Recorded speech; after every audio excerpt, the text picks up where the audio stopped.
Personnellement, je pense que les mathématiques sont très faciles car il suffit de maîtriser les formules et les appliquer. De la même manière, la pratique de l'islam est très facile car il suffit de maîtriser les règles qui régissent chaque acte d'adoration. Ceci étant dit, nous allons continuer aujourd'hui avec notre thème d'hier qui parlait de notre monsieur de 60 ans qui malheureusement a vu ses jeunes invalidés. Bismillah, alhamdulillahi, wa salatu wa salamu ala rasulillah. Chers frères en islam, assalamu alaikum wa rahmatullahi wa barakatuhu. Alors, nous savons déjà depuis hier qu'il y a deux conditions obligatoires à la validité de tout jeûne de Ramadan. La première, c'est la formulation de l'intention et la deuxième, c'est l'abstinence à travers tout ce qui peut annuler le jeûne.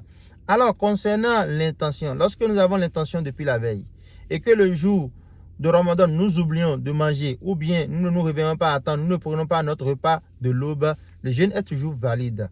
Cela parce que le repas de matin n'est pas une condition d'accord à la validité du jeûne de Ramadan.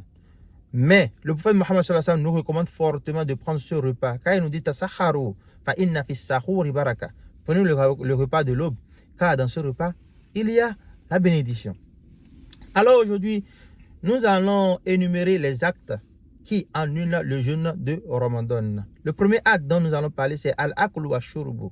Le fait de manger au cours du jeûne ou de boire, ça annule le jeûne. Lorsque tu manges volontairement ou tu bois volontairement, ça annule le jeûne. Car là, nous dit dans le glorieux Coran,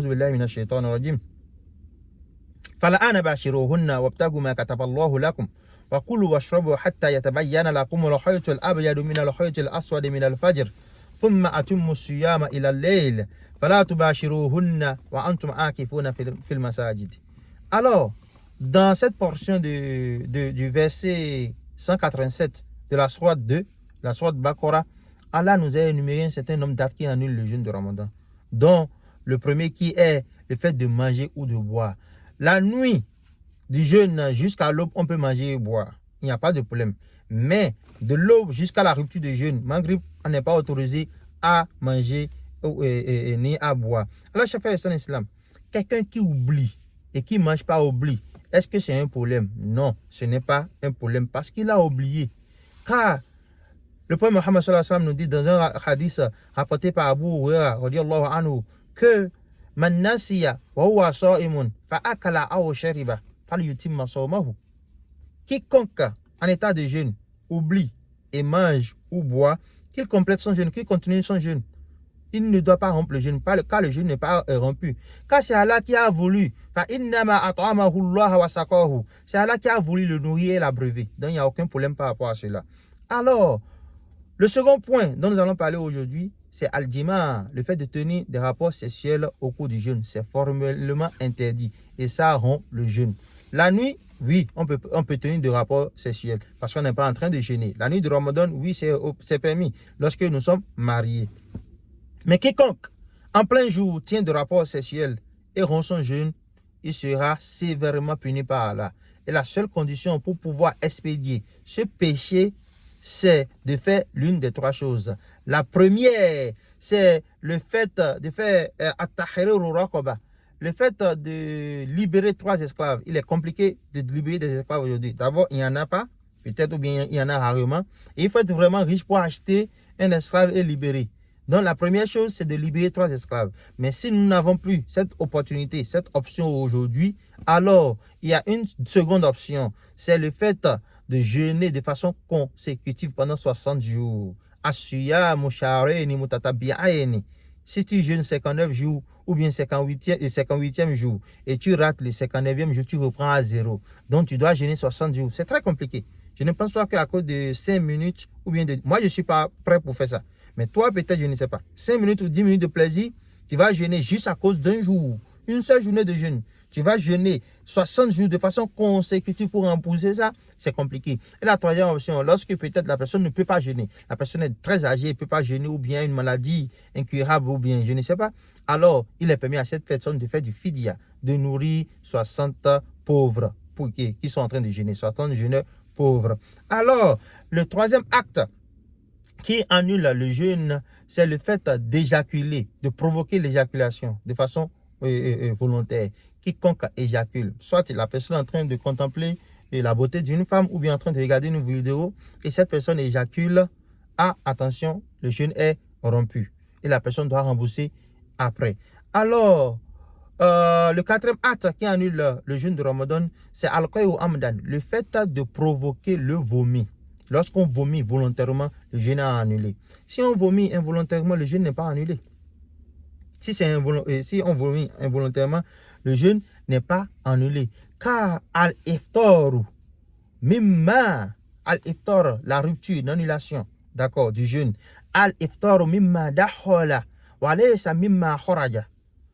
Lorsque nous avalons quelque chose, le jeûne est interrompu. Mais lorsque c'est une sortie des choses, c'est involontaire, ça n'annule pas le jeûne. Alors quelqu'un qui vomit, il n'a qu'à faire très attention. Tu as vomi, il ne faut plus ravaler cela. Si tu ravales ça, c'est considéré que tu as mangé, ton jeûne est annulé. Mais si ton vomi apparaît, il faut juste cracher cela et ne pas avaler cela et ton jeûne continue. Alors, le cinquième acte qui annule le jeûne de Ramadan, c'est chez la femme, la venue du sang dû à la menstruation ou bien les lochis. Une femme qui a accouché, il y aura la venue du sang. Le jeûne est automatiquement interrompu et ce jeûne-là, cette journée de jeûne est annulée. Alors, et le dernier point, c'est... D'abord, avant le dernier point, il y a aussi le fait de délaisser l'intention. Quelqu'un qui est en train de jeûner, soit il est malade ou bien pour une raison, il décide de ne plus continuer le jeûne de cette journée-là. Automatiquement, le jeûne est interrompu, même si la personne ne rompt pas le jeûne. Le jeûne est automatiquement invalidé. Et pour finir, la mort, quelqu'un qui décède, son jeûne est invalidé. Alors, chers frères et sœurs en islam, nous avons dit tout à l'heure que le fait de manger ou de boire annule le jeûne lorsque nous mangeons volontairement. Alors, quelqu'un qui prend l'injection, soit c'est un vaccin, ou bien quelqu'un qui prend une perfusion, est-ce que ça annule le jeûne? Oui et non. Si cette perfusion tient lieu de nourriture, ça annule le jeûne. Mais si ça ne tient pas lieu de nourriture et c'est pour une guérison donnée, ça n'annule pas le jeûne. Alors, quiconque avale quelque chose et cette chose va au niveau de son estomac, ça annule le jeûne car c'est considéré comme de la nourriture ou bien la personne a mangé quelque chose. Alors, quelqu'un qui souffre de l'asthme, qui utilise la ventoline, est-ce que ça annule le jeûne? Non. Ce n'est pas de la nourriture et ça n'ira pas au niveau de l'estomac non plus. Alors, faisons très attention. En islam, il y a des règles précises, d'accord, qui encadrent tout acte d'adoration. Lorsque ça n'entre pas dans le cadre des 6 ou 7 actes qui annulent le jeûne qu'on vient de se citer, alors ça n'annule pas le jeûne de Ramadan.